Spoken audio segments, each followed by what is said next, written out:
To the Fred McNair Radio Show, 3 minutes after the top of the hour, 3 minutes after 6 o'clock. Glad you can join us here on 91.7 WPRL, the flagship station of the Brave Sports Network, as well as WMIS, WTYJ, 97.7 FM, 1240 AM, and WGDQ 92.1 down in the hub city, Hattiesburg. Glad you can join us, one and all. They're all plugged in, ready to go. Hope you're ready to go at home. And I know the Braves will be ready to go come Saturday, or they're getting ready anyway as they take on the Jaguars. It's Southern's homecoming. What you've heard is true. It's Southern's homecoming. Their parade will start at 8 a.m. You know, our parade starts a little bit later than that, but their parade starts at 8 o'clock in the morning. So if you're planning on making the trip on Saturday, plan accordingly. Parade starts at 8, so you can kind of figure out the rest. Kickoff is 6 o'clock. Should be a lot of fun. Glad you can join us here on this Monday night. Coach Fred McNair sitting to my left. Braves coming off a big win over Mississippi Valley, 56-20, 665 yards of total offense. Coach, how you doing? And congratulations once again. I'm doing good, Charles, and thanks, man. Pretty much deserved as a team. I think the guys were pretty much happy and so much pleased about the win, more than anything. But the effort that we gave, I think, was a little cut short. I think we have to play better football. And the game really started. With a lightning delay. And let's kind of recap how that went. At 5 o'clock, the teams went into the locker room and didn't come back out until about 5:55. Kickoff was at 6:25. So just talk about that process. And you know you're amped up. I know you're amped up. Coaches are amped up. Players are amped up. Cramped up in the locker room, just trying to get ready. And you know, Mother Nature always wins, but you know, just trying to deal with that delay. You know, I guess the biggest thing is the mindset of the players, Charles, and where they stand at that point when you come out and start pregame warm-up, and all of a sudden you have to go in for a lightning delay. They came out and told us that lightning was in the area, so we had to go in for 30 minutes, and I think they gave us another 30 minutes on top of that one. They finally came over and asked us how much time did we need to warm up once we got back on the field. Just getting warmed up again, and I think the guy was still pretty good as far as being ready to play at that time, Charles. But we came back out and warmed up and got it kicked off. So you know, it went on from there. How long does it take, realistically, to warm up after some sort of delay? You're out there warming up, and then you call back in the locker room, and then you got to go back out. I'm thinking it may take these guys a half an hour to get ready. Does it take that long? Well, Charles, I always joke with my players sometimes. I tell them, you know, I never seen a deer stretch when he got up and take off. You know? but you know, some take longer, especially the big guys, Charles. You know, it take longer than the other ones, and you know, from that standpoint, you know, but the big guys seem to take a little bit longer to get loose than the younger guys, the smaller guys. But you know, good 15 minutes of stretching, 10 minutes of stretch, then go through some agility and some individual stuff, and probably about 20 good minutes. You're pretty good. Coach, that was a good one. That was a good one. I've never seen a good stretch one time, so and then jump up and take off. So, you know. All right, let's get into it here. You know, we talked about it last week. Valley was off last week, first home game of the year, so you knew they were going to come out firing, and they did. They grabbed the early lead. They went 59 yards on 5 plays, Fowler's 4-yard run, and you know, Valley had some things going there, and they took an early lead 7-0. I thought Coach Dancy did a great job to their football program and just taking over this year, Charles, and what he's doing with those young men and trying to mold them into where he wanted them to be. Just trying to get the character and building the character up and things that he's trying to do with that program. I think he's on a good role of doing that and building that program back, Charles. And they did come out on fire. You know, we expected that as a team. And like I told my guys, you know, their first home game and coming off of a bye week, you know, had 2 weeks to prepare for us, and I thought they did really well on that first scoring drive they had. Executed it just like we were not there. So we had to settle ourselves down as a defense and get ready to play again at the next possession. So they led 7-0. Then P.J. Simmons came right back, Coach, a 33-yard run. one of 3 backs who had 100-plus yards rushing. So PJ tied the game at 7, so it was a good response. I think we got a turnover in there. Valley had a little momentum, and then the turnover, and then we were able to kind of tie the game up. And that's the biggest thing when you go into a hostile environment, Charles. You want to take the crowd out of it. And I thought we did by responding to that touchdown that they scored with PJ 33-yard run there. Then we come back and we get the ball back again. Kind of disappointed we didn't score a touchdown in that possession, but we did get a field goal. And that's the most discouraging thing when you get down in that red zone. You have to score a touchdown. And we were able to kick field goals there and make it a 10-7 ball game.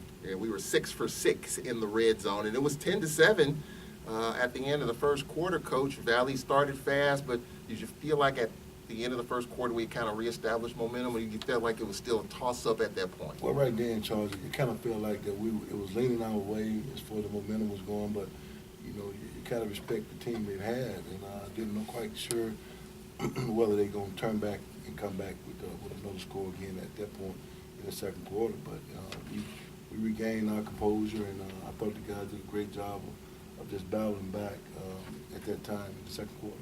So it was 10-7 at the end of the first quarter. As we go to the phone lines for the first time, 10 minutes after 6 o'clock, Marquise joining us on the line. Good evening, Marquise. How you doing? All right, Marquise.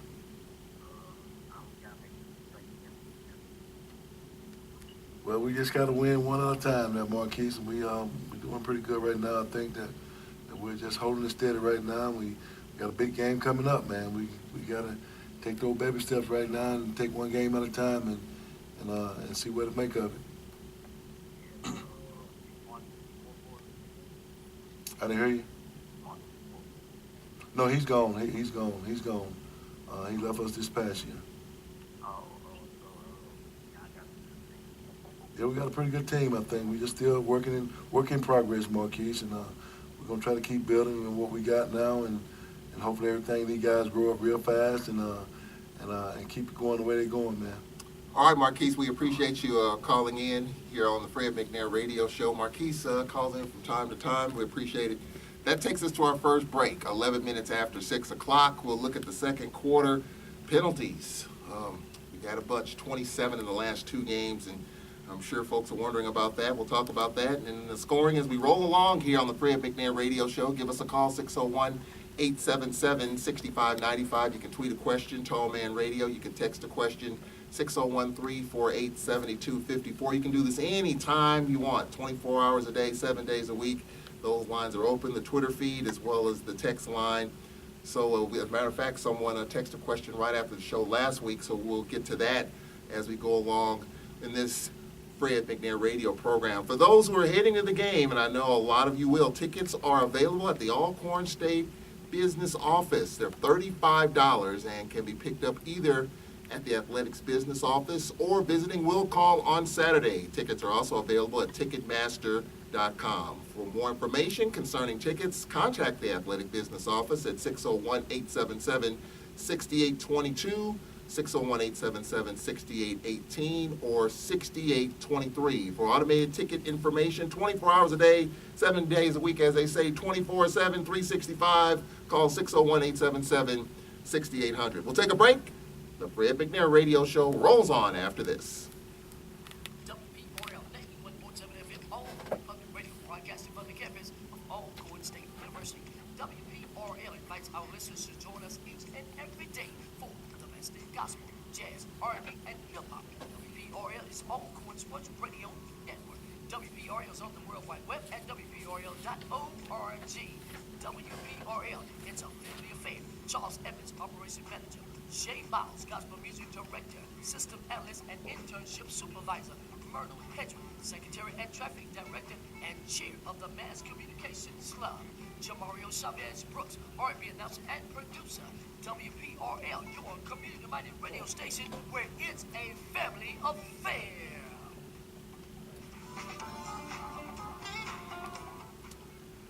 Going to college, want to attend one of the highest-ranked HBCUs in the nation? Well, look no further. Alcorn State University is the school for you. The Department of Health, Physical Education, and Recreation is committed to preparing its majors to become highly qualified, proficient leaders for the global marketplace, offering 2 undergraduate Bachelor of Science degrees in Recreation and Sports Management and an endorsement area in Physical Education. Students have the opportunity to experience field work and internships that will prepare them for further career advancements. Don't stop further your education by joining the new certificate program in NCAA compliance and academic progress reporting. The 15-hour online certificate program is a post-baccalaureate program designed to provide a knowledge base regarding NCAA compliance for professionals in athletics and those seeking a career change. For more information about the program, call the Center for Academic Services at 601-877-6114 or Dr. Johnny Thomas at 601-877-6506 or 6507. ASU and HPR, Health, Physical Education, and Recreation, they care about you.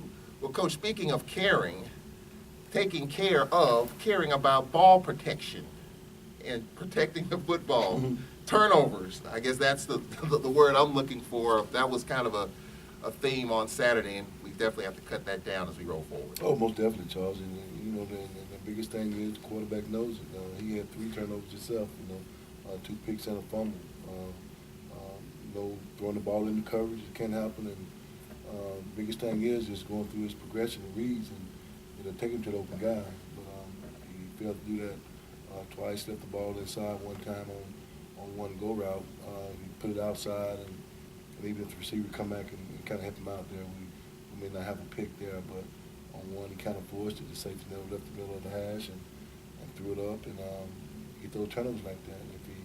If he just looked right, he had Blair running down the field wide open, so he missed that one, and he threw a pick there, and then down the sideline he fumbled one. So those turnovers that can't happen, and unfortunately, we still able to come out with a win, regardless of no turnovers. But like I said, I told them,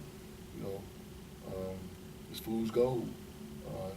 It'll fool you sometimes, Charles, when you're playing that way and you think you're good. But we're not there yet, and we have to minimize those turnovers and play football the way it's supposed to be played. Everybody and fans and broadcasters and announcers look at the score. Man, we're blowing our opposition out of the water. But the last 2 halftime interviews, Texas Southern and Valley, weren't too pleased at the half. No, just not the way we play, Charles, and that's not our brand of football.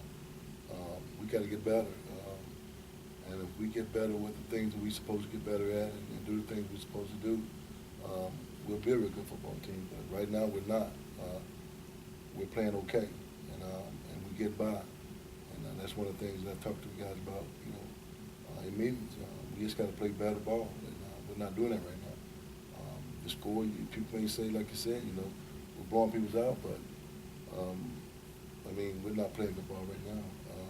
I can say that, and I can be honest about it.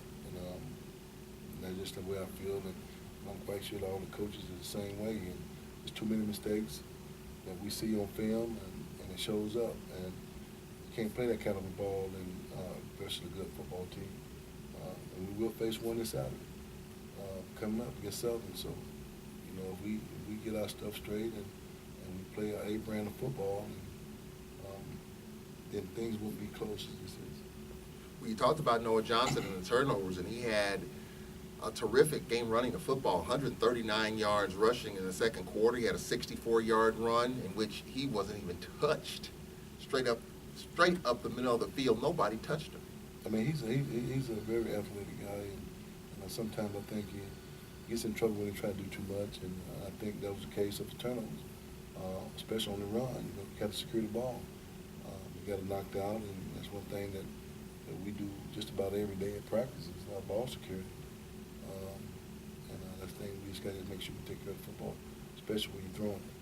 So his 64-yard run made it 17-7, and his 10-yard run made it 24-7. And McCullough added a field goal of 22 yards to make it 27-7. So, Coach, talk about McCullough. He's been busy punting the football from time to time. Just talk about his field goal efforts so far this season. He's been solid, and I think he had one he kind of pulled to the left a little bit, one he missed. And but he's been a solid kicker for him. He's been doing a great job. Just some things that he still got to straighten out himself too, as far as kicking off and punting direction the way we're supposed to be doing it, and not leaving it in the middle of the field and things of that nature, Charles. But he's doing a great job for us, though. We just got to work on those things, just a little small things, Charles. That's all we tell the kids, just the little things that always come back and haunt you. So we just got to iron over the kinks out and try to get better this weekend. I ask you every week, and you said at the beginning of the season, we have other kickers in the fold. Despite what was going on, were you thinking about trying some other kickers and punting, kickoffs, and all that? Not at that time right then, Charles, because I thought that the wind was playing a real big factor in what we were doing as far as kicking the ball, and I think Corey gave us the best option at that time to do the things we wanted to do with the ball. And Beto was coming along pretty good, though, Charles. He got a very strong leg. He worked hard every day in practice. He and Josias. And some good things will come from those guys, but right now we're just trying to tread the water and stay above it and do the things we need to do to get better. All right, let's go to the phone lines. Lewis is on the line here on the Fred McNair Radio Show at 19 minutes after the hour. Good evening, Lewis. Good evening. How you doing? Good evening. I was calling to see. I watched the game and whatnot, and I know the tendencies was the main thing that was harming us. And what can we do about it to get better? As well as I know, like you all have said, Valley came out the door and basically scored on us, as well as the kickoff return at the end. And it seemed like at the halftime that we just didn't have the momentum or the heart because we lacked a lot, I guess, passing, if anything, in the second half. What can we as a team do to correct those measures? Well, that's something that we try to do every day, Lewis. And as coaches, we always try to keep the guys with the momentum up. And a lot of times when you go into halftime, when you got a lead that way, you try to get the guys to understand that things could change in a time. And during the course of that, came and got the second half with that punt return.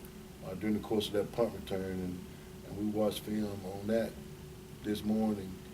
And there was 6 things that happened during the course of that punt return. And all 6 things that happened was against Valley. And not one flag was thrown during the course of that one play. They had 6 penalties on that one play, and not one flag was thrown. They threw one, but they picked it up. Yep. And that flag was just the same play that we had called against us, against Texas Southern, from a blindside hit. So I don't know. Maybe the officials and things of that nature plays a big part in what we do. We could be ahead and have a drive going, and then next thing you know, you get a flag thrown on you. For what reason? A couple plays, I mean, I can understand, but one time he called a holding on us, and I know Kevin Hall, he didn't hold that time. We watched our penalties every Sunday. We watched every penalty as a coaching staff to ensure ourselves that we're teaching the right things and making the kids do the right things by the penalties and stuff like that. But that's different. It's just different every game, and I don't know the officiating. You got different people calling games. I don't know if they really talk to each other about the way the game is supposed to be called or the way the rules are interpreted to us as coaches. I'm not sure that being related, but I think the officiating is really bad for Alcorn State. For some reason, I don't know. And that's just the thing that goes on during the course of the game. We got a holding penalty. One of our guys got taken down to the ground. You got 2 officials standing there and don't throw a flag. So you talk about Valley, go 60 minutes of football and only have 2 penalties. You tell me. You got professional teams that can't do that. So I don't know. All right, Lewis, we appreciate you calling in. Lewis and Marquise calling in here. We'll take a break. We'll look at that punt return because I do have a question about that as well. On the other side of this break, we'll take it right now at 23 minutes after, looking at the third quarter, fourth quarter, and we've got plenty of tweets and texts to get to. We'll get a Southern preview from Dawson Odoms. He'll join us coming up a little bit later as we preview the Jaguars. Keep in mind that tickets can be purchased for $35 on the campus of Alcorn State University. Ticketmaster.com, and you can go to the Alcorn Business Office at 601-877-6822, if you have ticket information or the automated ticket line at 601-877-6800. We'll take a break. We'll be right back on the Fred McNair Radio Show. WPRL 91.7 FM has always tried to stay one step ahead of the curve. We've done it again with a new and improved website, WPRL.org. It's got all the latest national and local news, as well as your favorite WPRL shows and personalities. From these Worthy to be Praised gospel program with Jay Miles to Jazzy Jazz, R&B with Jamario Brooks, student shows, and of course, all of your Alcorn State University sports broadcasts. You can listen to WPRL.org from your cell phone or tablet, Android or Apple. Just go to TuneIn Radio and type in Life 91.7 WPRL in the search box. Anytime, anywhere, any source, desktop, laptop, cell phone or tablet, WPRL has you covered. For more information, call 601-877-6290. All of this from 91.7 WPRL and on WPRL.org. It's 24 minutes after the hour. Families First of Mississippi mission is to provide programs to improve the lives of families in the state. We connect the dots between services to erase barriers that prevent our state from being the best. When we put families first, we put Mississippi first. For more information, visit their website at Families First Forms. That's all one word, familiesfirstforms.org. Together, we can strengthen families in Mississippi. All right, welcome back to the Fred McNair Radio Show on this Monday night. Alcorn and Southern, it's Southern's homecoming. You know the hype, you know the build-up. We've been in their way in terms of winning the Western Division. That West is a beast. Prairie's playing really well. Grambling shut out Bama State. Southern's won 2 in a row. And we've kind of been in their way. And for the first time since 2015, we will make our trek over the hump, as they call it, that overpass. And it could be a monster, especially when it's backed up from the stadium all the way to whatever street that is, where the Taco Bell and Jack in the Box. I don't know what's over there. I mean, but we know the McDonald's is there right across the street. But please plan accordingly. Get your tickets in advance. And their parade starts at 8 a.m., so plan accordingly, especially if you're leaving on Saturday morning heading to Baton Rouge. All right, as we look at the third quarter and kind of got ahead of it with the 27-7 lead at the half. I know you weren't pleased at not playing Alcorn football, but then that punt return, there was a conversation that you had with the official. I saw the flag, it was there. What was that conversation about? No, that was the one that they picked up on the blindside hit. Yeah. That we had called against us against Texas Southern. First of all, the punt, our gunner got held from the jump, from the line of scrimmage. Then he goes down, the gunner get tackled right in front of the punt returner. The punt returner waves for a fat catch and runs. Then the blindside hit comes. The referee threw the flag, but they picked it up and said it was a legal hit. But they just called that against us last week. And then as we're going down the sideline, Corey McKicker, he get tackled to the ground. Then going down the sideline, the returner do this thing called showboating. In the rules interpreted, I've learned anytime you start showboating before you cross the goal line, the ball is dead right there. Yeah. Plus a 15-yard penalty. Yeah.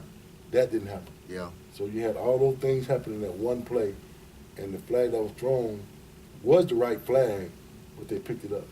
It seemed to me that we slowed down, assuming that whatever was going to happen was going to get called back. It almost seemed to me that we had kind of slowed down a bit because that hit was there, all that was going on there.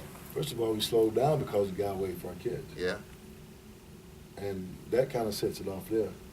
And then the guy takes off running, and everything else happened after that. Well, a lot happening on that one play. So at that point, it was 27-14, Coach, despite all the back and forth, despite the dominance in terms of yards and all that. It was just a two-score game at that point. But we responded as we typically do. It was 27-14. And then what about Foreman's 15-yard run to make it 34-14? And then we made it 41-14. Talk about LaCharles Pringle getting in on the fun. Yeah, he's been a solid player for us too, Charles. He plays slot for us, and he's been doing a great job. So he get a chance to play this game, and everybody kind of take advantage of the opportunity they have. And I thought he did that, going in and catching that touchdown pass there. So Pringle's touchdown made it 41-14, and that was a score at the end of the third quarter. Now, Cedric Tillman reported that it seemed like that 90-yard punt return, regardless of everything that happened in between that, seemed to light a fire. Do you agree with that?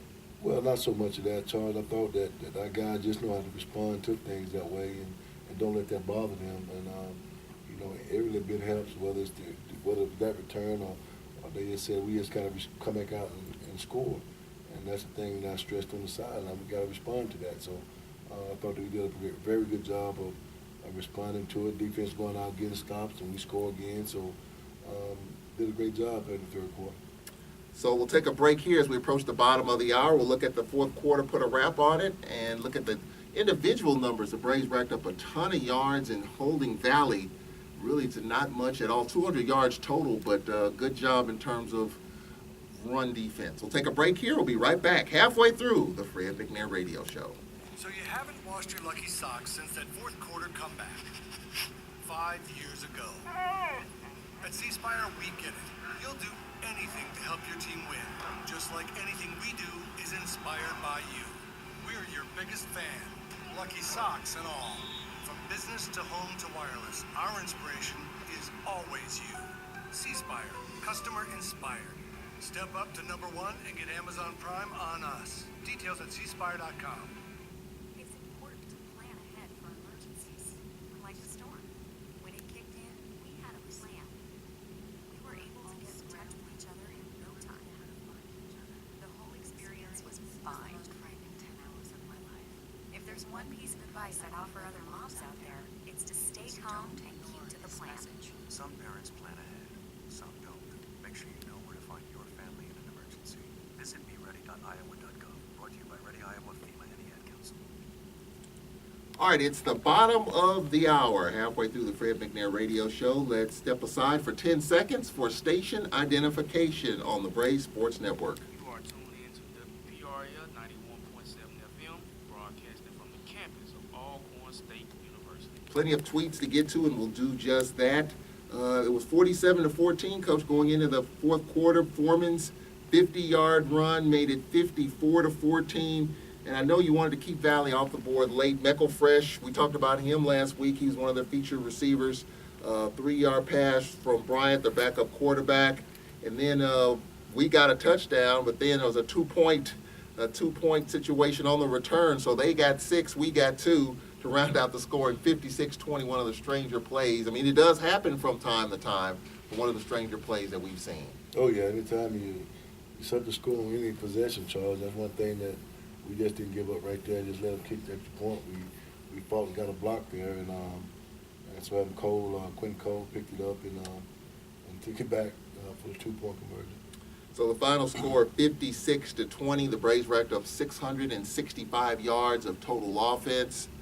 Valley with 200 yards, and Coach, we held Valley 28 carries for just 22 yards in the ball game individually. 3 players with over 100 yards, one over 200. P.J. Simmons with 210 yards, Noah Johnson 139 yards, and Foreman 119 yards. Just a plethora of running backs to go to. You talked about Noah Johnson and the interceptions. He had 2, but he was 18 of 23 for 203 yards. Didn't have a 100-yard receiver, Coach. Blair leading the way with 92 yards, and Rodarius Anderson just a couple of catches. Talk about the receivers. Didn't have a lofty numbers there. No, we just kind of spread the wealth there, Charles. And you see, I think Blair had 7 catches there, and the rest of the guys compiled in 2 catches each. And we just kind of spread it around. And like I said, wherever Reed takes the quarterback, that's where he throw the ball.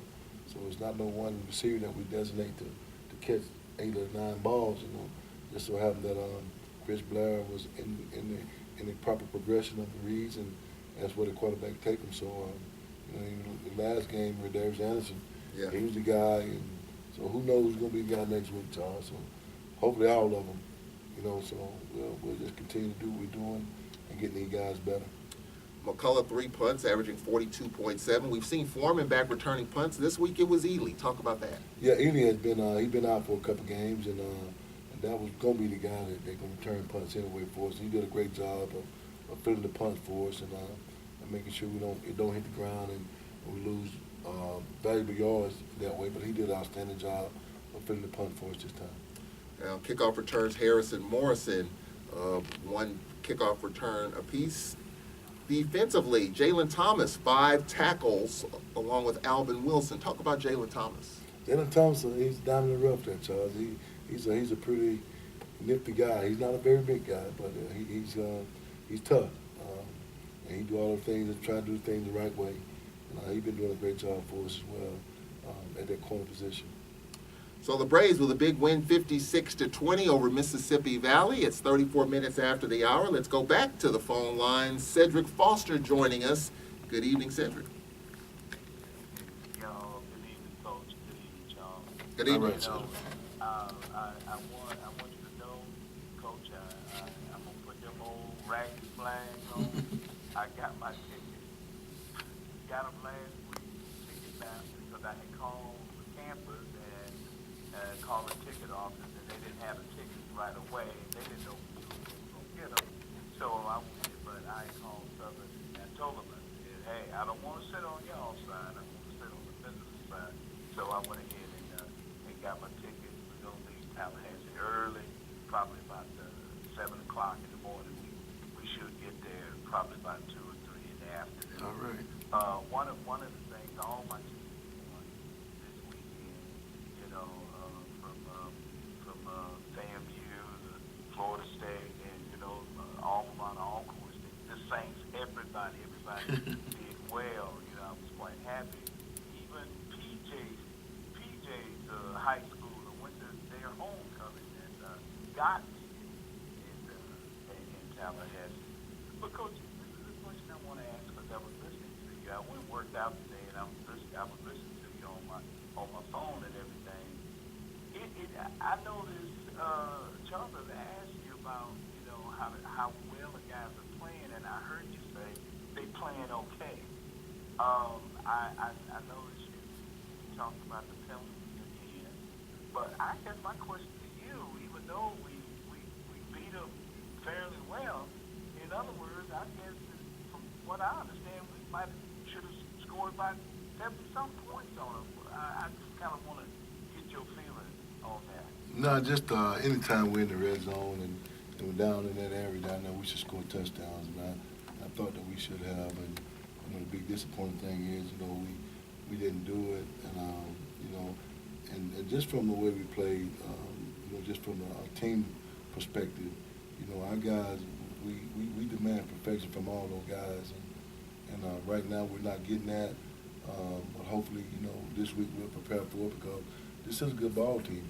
And I want everybody to see this team for what they can do, and I think we do a whole lot better than what we're doing. We just got to just get it out of them and play a good brand of football. And that's the biggest thing and I'm trying to emphasize with these young men, is that they can be very good if they wanted to. If they just take the coaching that we give them and put it into everything that they put in with their heart, you know, and play that way. You know, that's the biggest thing. I don't think that we're playing up to our potential right now. I know we're scoring a lot of points, but we still leaving stuff out there. We had 4 picks that we could have had during the course of the game that we left out there on the field. We had touchdowns we had left out on the field. We give up a punt return for a touchdown. So those are things that are disappointing to a coach when you go back and look at it as a coaching staff and they said, man, what all do we leave out on the field? We left touchdown. We left interception that could have turned into touchdown. We let a guy score a punt return for a touchdown. We gave up a last-second touchdown during the course of the game. Those are kind of things that come back and haunt you when you're playing a real good team. And you can't leave that on the table like that. Yeah. Well, we're going to be heading there, and look on as well. And I'm looking forward to a good game. I believe in my heart we don't ruin their homecoming. Go Braves. All right, Cedric, have safe travels.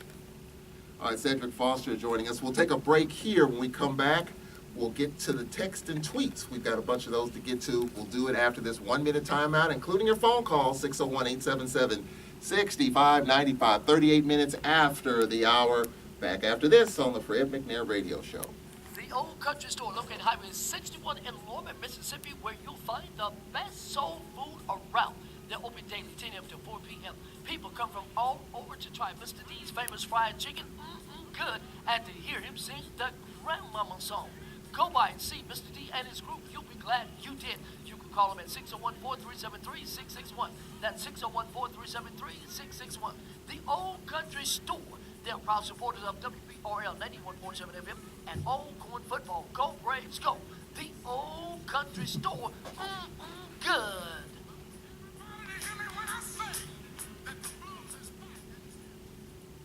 But did you know when you donate stuff to Goodwill, you help provide job training for people right here in your community? Goodwill. Donate stuff, create jobs. Find your nearest donation center at goodwill.org. A message from Goodwill and the Ad Council. At WPRL 91.7 FM. 39 minutes after 6 o'clock here on the Fred McNair Radio Show. We appreciate all the calls, texts, and tweets, and we'll go back to the phone lines again. Gwen joining us on the Fred McNair Radio Show. Good evening. Good evening, Mr. Emma. How you doing? Doing pretty good.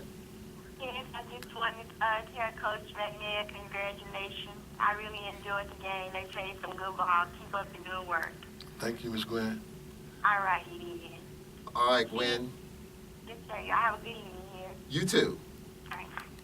All right, we appreciate Gwen. Just a kind gesture, a kind phone call here on the Fred McNair Radio Show. All right, let's get to the text line, 601, the Fred McNair Radio Show text line. And don't forget to give us a call, 601-877-6595, or you can text a question at 601-348-7254, 601-348-7254. This came in late after the show last week, Coach, about giving the ball more to Trey Turner on key short yardage situations. Talk about that.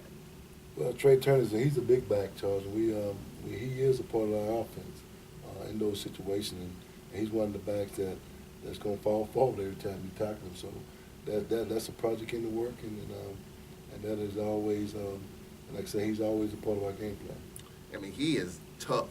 I mean, he can get you those tough yards, and he's a handful to bring down.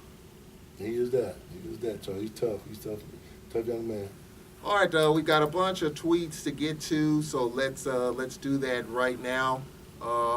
One tweet has come in talking about the bubble plays. The receivers are not blocking like they should. If they can hold or get into their blocks, we can make some yards out of it. Just talk about those bubble screens and trying to get more yards out of that. Yeah, that's part of our RPO, Charles, that run pass concept where we see those things and we try to get it out. But we did have a couple of flaws in our bubble screen deal this past weekend. We didn't do a good job on the edge blocking there. So we did have some miscues on that, but that's one of the things that we work hard every day getting better at. I think Coach Phillip does a great job of getting those guys to understand the way to block that, and we just got to get better.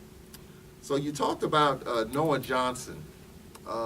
Talk about where he is right now at this point in the season. I mean, this is his team. This is his ball club, and there are other guys behind him in terms of making the next level. I mean, these games right now coming up: Southern, Bama State, A&M, Grambling. I mean, you take them one at a time. Just if you see Noah Johnson at this point in the season, what are you looking at? What are you seeing out of Noah at this point? He's progressing really well, Charles. He's doing everything it takes to lead his ball team and doing things in practice, doing it the right way, and really working hard during the course of practice. I think Coach Pat White is doing a great job with those guys, developing them and the things that they need to be taught. And I think that Noah's doing really well right now. You just got to, some of the small things that we always talked about, and you just got to stay away from the interceptions and just taking care of the football. And I think that's the biggest thing, but just going through his reads and everything like that, he's doing a pretty good job with that. And always can get better at it, John.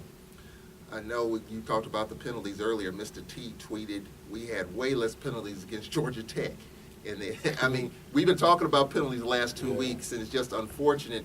I know it just makes you, I mean, you're bald anyway, but you lose even more hair on your face when you look at these. I mean, 27 penalties in the last 2 games. That's tough. Yeah, that is tough, Charles. Especially when the opposition don't have the whole course of the game. And then on one play they got 6 penalties, but everything was good, in their eyesight. But it's just something we just got to continue to coach these kids up and make sure that it don't happen. There ain't so much of the effort that they're giving. They're giving great effort during the course of the game. Offsides and false starts and things of that nature, personal fouls and holding. It just compiles on you, Charles, and it's not good when you're really doing well and starting to drive, and that's a drive killer. Things of that nature. But we emphasized that during the course of meeting time this morning and talked to the players about it. And we just have to make sure that we teach them the right things to do in practice and carry them to the game. And I think that being over-aggressive a lot of times, it takes a toll on them.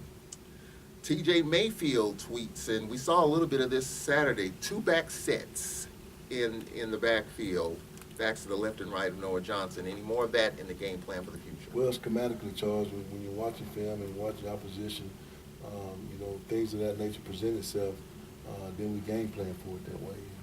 And of course, we do have personnel where we have 2 backs in the backfield, and of course, you'll probably see a lot more of it. It's just the way the opposition when we watch film and what they give us, to what we have to do to kind of put that personnel in play. All right, we appreciate the texts and tweets. We'll get an injury report from Coach McNair coming up here in a little bit. We've got some texts and tweets about that as well, Waller and others, so we'll talk about that as we roll along. We'll take a break here. When we come back, we will have the SWAC report, and some people say this is Separation Saturday. I don't know about that. It's a little early yet, but some key conference games and some lopsided games, if you will, this past Saturday. So we'll talk about that. And we'll hear from Dawson Odoms, the head coach of Southern University. Coming up, he'll talk about Alcorn, and Fred McNair will talk about those Jaguars. Back in 1 minute on the Fred McNair Radio Show. A promise was made. A promise that hit the beaches of Normandy. A covenant that split the skies over Berlin. A vow that captured Iwo Jima. A promise was made. A solemn oath that liberated Seoul. A sacred trust that defended Quezon. A pact that dug in at Da Nang. A contract that weathered Tet. A promise was made. A pledge that stormed the desert in Iraq. A bond that patrolled door to door in Fallujah. An IOU that braved IEDs in Kandahar. A promise was made to America's veterans. A promise we all must keep. DAV fights for all veterans and their families so they get the health care, financial benefits, and support they earn. If you're a veteran who needs help or you'd like to help us keep the promise, visit DAV.org.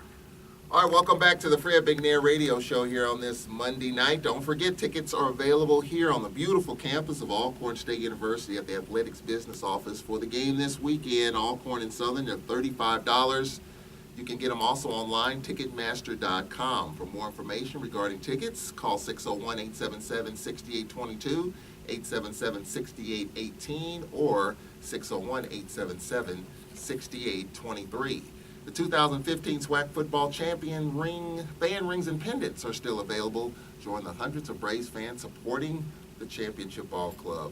For more information, contact Larry Smith, Office of Athletic Development, at 601-877-2470 to order your fan ring or pendant. Fan ring sales proceeds benefit the Champions Fund. All right, so let's look at the games, Coach. Pretty much kind of a lopsided scoreboard in the Southwestern Athletic Conference. It's kind of painful when you look at some of these scores. Houston beat Texas Southern 70-14. It was 14-0 in the second quarter, and I think Houston opened it up late in the second quarter. It was Grambling over Alabama State, 34-0. Prairie View over UAPB, 62-13. And the game of the week, I thought going in, would be Southern and Alabama A&M. And for the last 2 weeks, Southern has trailed at halftime. They had 4 turnovers, and their quarterback Lampley made it happen as Southern wins 29-27. I thought that was the game of the week in the conference. This week, couple of big games. Of course, our game with Southern, State Fair Classic in Dallas, Coach McNair, Prairie View and Grambling. Coach Dooley, the former offensive coordinator at Grambling, going against his old ball club. That should be a lot of fun. UAPB at Florida International, and Jackson State playing their first home game of the year. They were off last week, and they will take on Alabama A&M. That's a big ball game there in Jackson. So we'll take a break here. We'll make the turn and get ready to dig into those Jaguars. It's their homecoming, and they're waiting for us. Braves have to be ready to go, and we'll talk about it. We'll hear from Dawson Odoms when we come back, and Fred McNair will talk about the Jaguars. It's 49 minutes after 6 o'clock. We have time for a question or two. Tweet, text, you name it, we got it. We'll get to it coming up after this 1 minute timeout on the Fred McNair Radio Show. So you haven't washed your lucky socks since that fourth quarter comeback 5 years ago. At C Spire, we get it. You'll do anything to help your team win, just like anything we do is inspired by you. We're your biggest fan, lucky socks and all. From business to home to wireless, our inspiration is always you. C Spire, customer inspired. Step up to number one and get Amazon Prime on us. Details at cspire.com. Coach, It's important to plan ahead for emergencies, like the storm. people keep asking about the apparel deals. I know. We're all scrambling each other in no time. The whole experience was the most frightening 10 hours of my life. If there's one piece of advice I'd offer other moms out there, it's to stay calm and keep to the plan. Some parents plan ahead, some don't. Make sure you know where to find your family in an emergency. Visit beready.iowa.gov. Brought to you by Ready Iowa, FEMA, and the Ad Council. All right, welcome back. 49 minutes after the hour here on the Fred McNair Radio Show. Let's look at Southern University, shall we? The Jaguars won their last two, trailed at half in the last two. Langston in the Pete Richardson Classic, as well as Alabama A&M. They have a quarterback in Lampley, that I think who has the hot hand right now, so we'll be talking about him in a moment.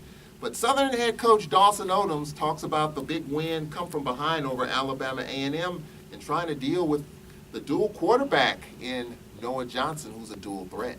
We were challenged from start to finish. I mean, good football game. We were fortunate to win. Start the game out, we take the opening drive down the field, score, and you think you're off to a better start than you have been in the past. And next thing you know, four turnovers in the first half, and you're down 21-6. Get a roughing the kicker, we get the ball back, get a chance to put some points on the board right after the safety to make it 21-15 at halftime. And we just didn't play very well in the first half. They hit us real quick, and next thing you know, you look up at the scoreboard, you're down. But our biggest thing is just keeping composure, man. A lot of football left to be played, and that's what I was so proud of the guys about in the first half, was how they kept their composure and just play the next play. It's going to be up. So you're going to be up sometime, you're going to be down sometime, but you just got to keep playing and keep fighting. And it's going to be like that when you're in conference play, and we know it was going to be a good football game and a good challenge. Come out of halftime, I thought the guys really played well. I thought we played extremely well in the second half, and hopefully that's a jump start to some great things going forward. Dual threat quarterbacks always give you a problem because they always have the threat of running, and it's just you gotta be disciplined, and I think that's the biggest key is be disciplined and execute. Just do your 1 and 11. If everybody do that, then everybody else got a chance to be successful. Is when you don't do your job, is when those kind of quarterbacks really hurt you. You got to make your play. You think you got them, all of a sudden they come out of there and they put stress on you with their feet. And he's definitely good, one of the better quarterbacks in our conference. I think Coach McNair, he's going to do a great job, man. His kids play with a chip on their shoulder. They play to the edge. They play hard for him. And, he's done a great job. He's been at the top of his conference since he's been a head coach. So I think it's just going to come down to playing extremely hard and playing well and keeping your composure, because this is going to be a fun battle. It is going to be a fun game. I think it'll be one of the more exciting games of the year. All right, so you heard Dawson Odoms talk about Alcorn. Coach, let's get your thoughts on the Jaguars. For 4 years, we looked at Austin Howard and how he made plays. He was hard to bring down, but they've got a quarterback named John Lampley who really has had the hot hand the last couple of weeks. And like Noah Johnson struggled early against Valley, Lampley struggled early against A&M. Southern had 4 turnovers early, but they were able to get back into it. They were down. They allowed 21 unanswered after they led 7-0. They were down 21-6 with 6 minutes left in the first half, and they somehow rallied. Lampley was 24-38 for 204 yards, and he's a dual threat guy. He also had 99 yards rushing. So let's start there. Let's start with this kid in Lampley. What do you expect from him? What are you seeing him on film? He's a good quarterback, Charles, and as Lampley goes, the team goes, and that's the head of it, man. And he's been doing a great job, and he's good with his feet, good with his throwing, and he got the total package. And we just got to do everything we can as a defense to kind of hit him early and often, to get him out of rhythm and shake him up a little bit. So hopefully, we'll be prepared to do that as a defensive staff and get after this young man and make him at least cough it up to us. Just throw it up to us. I think Coach Thornton do a great job of kind of hemming this guy up. In the backfield, Ben, and he gets those tough yards. We talked about Trey Turner. Ben has been a kid the last couple of years. He had 86 yards rushing against Alabama A&M. He's a tough, heady runner. Yeah, he is. He's a small in stature, but he's a good runner, Charles, and he's very tough, and we got to do a great job of wrapping him up and doing things to get him to the ground. In the receiving category, Ben is also good, lining up in a slot. You have Catalan, who's pretty good, and remember Randall Menard? I think he got hurt against us in the game last year at our place. We were leading big, and Southern was making a charge, and Menard got hurt in that game. He had 15 yards. They spray the ball around. Catalan, we talk about Ben, Mackey, Washington, Craig. They're going to spray it all over the yard. They got some receivers now, Charles. They got some little water bugs now. I tell you, they got some guys get up and get it from that standpoint. But, I think that our defense is up for the challenge and then kind of get these guys tied up and covered up pretty good. So we just got to do a good job in the secondary and making sure these guys don't get away from us. So on the defensive side of things, Coach Southern's giving up some points. They trailed against Langston, kind of bottled them up. The game was called in the third quarter a couple weeks ago due to lightning, and they kind of held things in check against Alabama A&M. So talk about Southern's defense and what can you expect there? They got some pretty good guys up front, Charles. Tim, the defensive end, he's pretty tough. Of course, the linebacker they have, Kevin Lumpkins. He recorded 10 tackles, and one of the guys that's leading any tackles is a defensive back. Gaines, the number 5 they got. So he does a real good job in the secondary as well. So we got to work cut out for us on the offensive side of the ball, Charles. And we got to put together a good game plan instead of game plan. And I tell these guys every day, we got to get at these guys early and often, Charles. And this one the game, but I got to tell them, man, we got to play a mistake-free ball game. We got to execute and score on every possession. So, a good team like Southern, they came back against A&M and came back against Langston. So these guys are coached very well by Dawson Odom. He's been doing a great job down there with these Jags. And so it's just got to be able to do what we have to do offensively and defensively and special team-wise to get things going right in the right direction. So we got to get off to a fast start. It seems like Mumford Stadium, Brave superstars are born or elevate themselves to the next level. We beat Southern in overtime one year when Arnold Walker scored in overtime. And then the last time we were down there in 2015 in the muck and the mire and the lightning and the slop, a guy by the name of Lenoris Footman came in and took care of business. Seems like when we play Southern, that's when, the brightest, the Jaguar Nation, they're so passionate that defense, Jags, defense. I hate that. I hate that chant, but that's what they do, and they love it. And when we go down there, we seem to have a laser focus, and we have found a way to come out of there with wins. And that's what will be the biggest thing, Charles, focusing our guys and going in and take care of business. And, I think that we'll have the right attitude and go down there to play good A-brand of football, and that's what it's going to take to come out victorious with this good Southern football team. Go down there and play mistake-free and have all the crazy penalties going away from us and just play our brand of football. That's what we got to do. We haven't done that yet. Hopefully this will be the game. We'll have that breakout game. This will be the one that will solidify the way we play. Bunch of texts and tweets asking about Waller. Will he be available for Saturday? Well, he's been practicing. He practiced for the last couple of days, Charles. Last week he didn't get a chance to play Saturday, but he practiced this morning, and hopefully get a chance to practice tomorrow, and we'll see how he feels on Wednesday. But he's been doing things he can do to get back on the field. I think that hopefully, we just keep praying for him and get back on the field for Saturday. One thing about it, the last time we were there, they had grass. Right after that season, they got turf.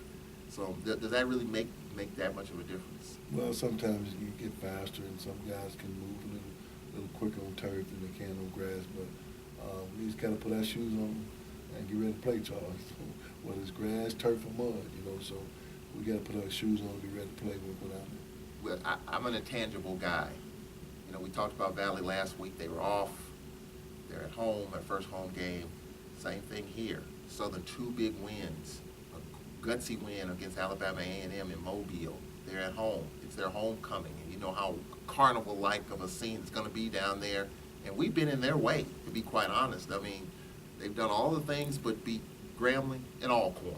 So you look at those factors, the fact that they won 2 games coming from behind, they're at home. I mean, it could work the other way, but Dawson Odoms has said that when they play at Mumford, talking about his team, it's a whole nother level. And we're going to have to match that level and intensity. I think just like any other rivalry, it'll be a lot of energy early and how we deal with the early blows back and forth. And once the game settles in, it's a whole nother thing. But early on, you expect a lot of energy. Oh, it will be, Charles. No doubt there will be a lot of energy on both sides. Even players to the fans and everything. There'll be a lot of energy going there. And what we have to do as a team, we just got to make sure we ready to play when we get there, Charles, and make sure we settle in and doing everything right to come out with a victory this ball game. And that's executing and playing solid defense, special team. Well, Coach, we appreciate it, and let's get another one, a big one. I appreciate it, Charles. Jaguars will be ready. I know the Braves will be ready. That's the Fred McNair Radio Show on this Monday night. We appreciate all the calls, texts, and tweets. We'll do it all over again, same time, same bat channel. For our producer, Jamario Brooks, and our great stations on the Braves Sports Network, I'm Charles Edmond. We'll talk to you next Monday night on the Fred McNair Radio Show. So long.